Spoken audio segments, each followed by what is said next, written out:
Sabe quais são as 10 perguntas que mais acontecem em recrutamento, entrevista para emprego?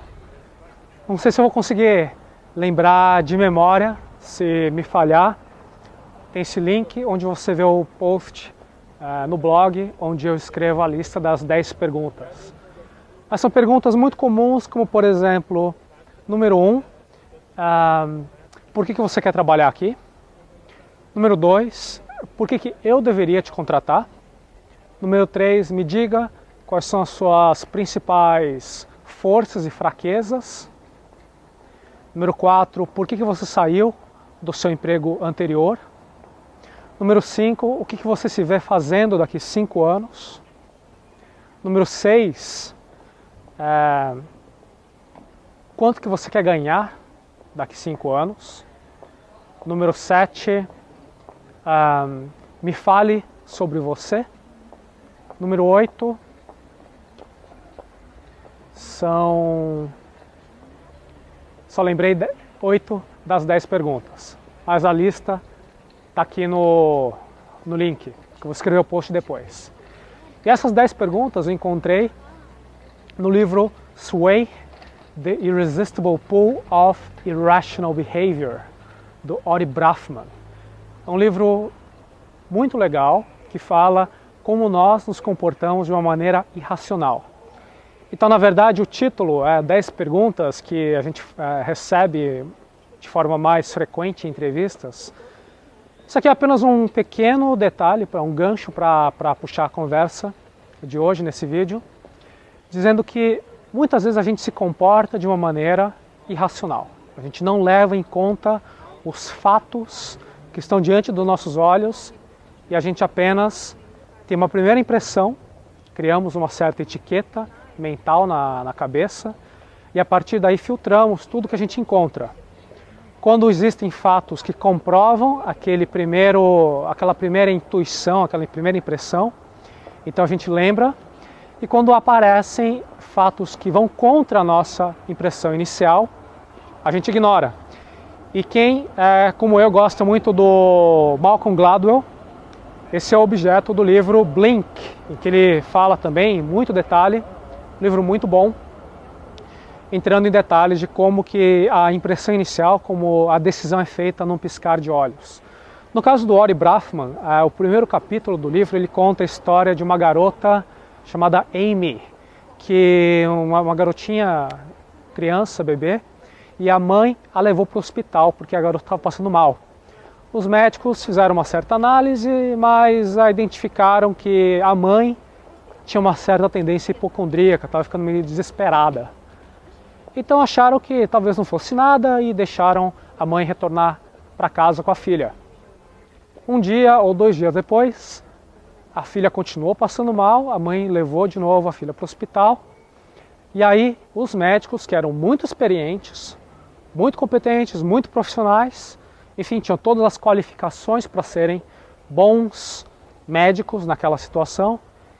Um deles fez um comentário do tipo: essa aí é frequent flyer, essa é uma visitante frequente.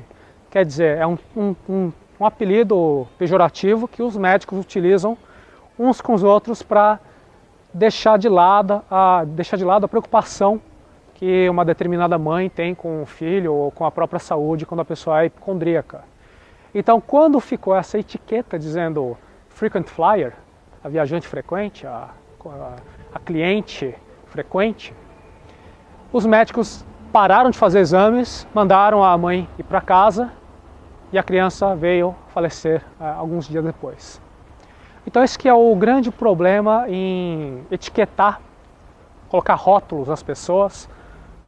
Por exemplo, aquele amigo no colégio ou na faculdade que todo mundo fala mal, você nunca conversou com aquela pessoa, você já acha que o cara é um chato ou que é uma pessoa que vai ter uma experiência muito negativa, muito ruim numa conversa.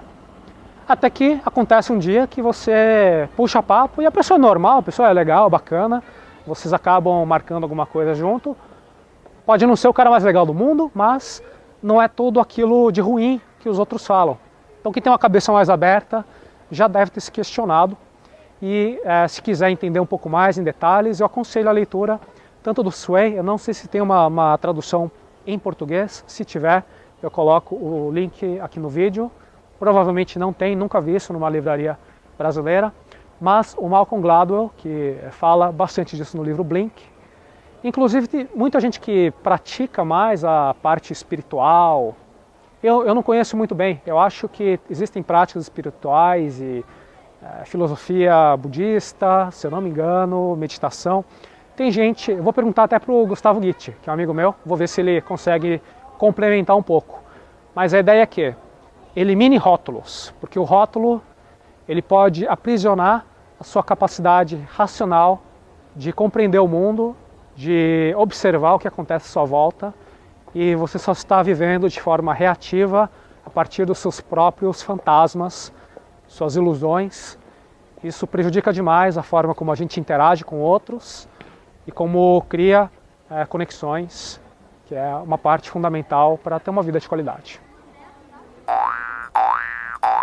Olha que viagem a minha, já tinha colocado até o boné e o cachecol para ir embora, que está uma friaca danada, e fui dar uma revisada como é que tinha ficado o vídeo que eu fiz aí das 10 perguntas e vi que não tem o menor nexo, porque comecei falando de 10 perguntas de entrevista e daí joguei no meio, sem fazer o gancho, com o livro do Brafman. O lance é o seguinte, quando você vai para uma entrevista de emprego, você sabe já que vai ter essas perguntas ensaiadinhas, que você tem certeza que a pessoa que vai fazer a entrevista de emprego vai te perguntar: por que eu devo te contratar? Me fale sobre você, quais são as suas fraquezas? Aí você já, obviamente, malandrão, pesquisou na internet, eu já sabia, que quando a pessoa te pergunta, me diga qual é a sua fraqueza, você fala, então, olha, eu sou perfeccionista. Então fica aquele teatrinho idiota, uma perda de tempo, porque a pessoa que está fazendo a pergunta, ela sabe que você não vai responder da maneira 100% honesta, você nunca vai dizer que uma fraqueza sua é que você gosta de fazer balada, fica loucão e aí no dia seguinte perde a hora, chega atrasado no trabalho, ninguém vai falar isso. Então, no processo de entrevista, o que você vai responder ou não, geralmente importa muito pouco, porque todo mundo sabe que tem o teatrinho que fica rolando. O motivo da entrevista é para que a pessoa que está te avaliando tenha uma intuição a respeito de você. Se você é uma pessoa que, por exemplo, responde com muita propriedade, eu quero trabalhar na sua empresa porque eu sei que vocês tiveram um lucro grande, estão expandindo no setor XYZ. Então quando você dá uma resposta completa, isso está subcomunicando para o empregador que você é um sujeito proativo, que você é um sujeito que se prepara, que você sabe articular ideias, que você consegue transmitir a sua personalidade de forma agradável, etc, etc. Então, essa primeira impressão muitas vezes pode ser positiva, pode ajudar o empregador, em outros casos pode ser muito negativa e o Brafman faz a analogia da entrevista de emprego com namoro. Quando você vai conhecer uma garota, ou a garota te conheceu, vocês marcam de fazer um cinema, fazer um jantar e aí tem aquele bate-papo para se conhecer. A mesma maneira como, em grande parte, no relacionamento que no final das contas se torna um relacionamento frustrado, nos primeiros dias de relacionamento você fala, você tive esse encontro com essa garota que é fantástica, inteligente, bonita, bem-humorada, etc. Então você só vê aquilo que você quer ver. Depois de alguns meses, de algumas semanas, de alguns anos até, você tem uma avaliação um pouco mais racional, quer dizer, aquele filtro que você tinha colocado através da emoção, porque ficou apaixonado, o filtro desaparece e aí fica uma análise, pode ser até que entre um segundo filtro que vai filtrar apenas aquilo que era ruim na pessoa. Então é aquela brincadeira de que no começo tudo é bonitinho e depois quando você termina você só vê o lado ruim. Então geralmente os amigos, a família, quando você pergunta o que você acha desses dois namorando, geralmente os amigos que conhecem melhor a pessoa têm uma capacidade mais objetiva de fazer uma avaliação.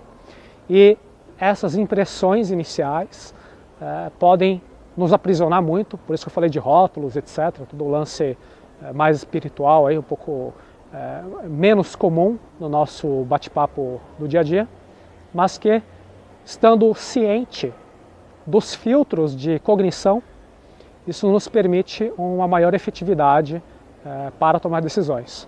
Então, de novo, recomendo muito. Leia aí o Sway, do Braffman, e o Blink, do Malcolm Gladwell. Desculpem aí pelo boné feio, o cachecol do South Park, mas é porque está muito frio aqui em Zurique. Até logo.